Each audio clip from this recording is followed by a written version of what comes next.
Watkins and Declan Rice reacted to James Maddison on social media as chaos reigns supreme at Tottenham. Spurs' Europa League victory over Man United papered over some of the cracks of the club's dismal domestic campaign last season. But it was not enough to keep Ange Postecoglou as Tottenham boss, and Thomas Frank has taken over after leaving Brentford.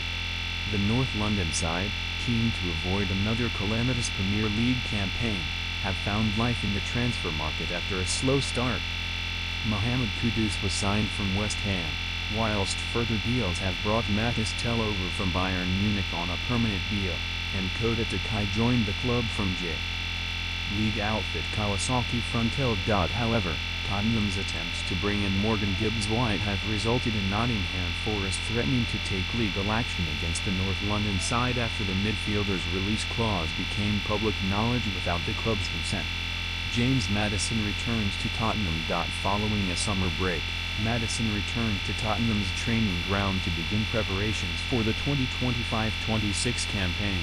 The midfielder shared an image of himself on Instagram, and the post was liked by England teammates Rice and Watkins. View Instagram post. James Maddison benefits from Gibbs-White transfer failing.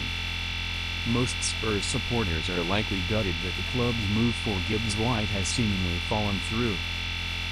However, if there is one man who stands to benefit greatly, it is Maddison. The England international was one of his side's top performers last season, but injuries stunted his ability to find his peak.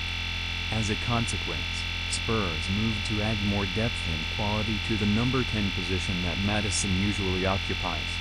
In a year where players are fighting to impress their international managers with the World Cup on the horizon, Gibbs-White's arrival in North London would have been a death blow for the ex-Leicester man's hopes of being in the USA this time next year.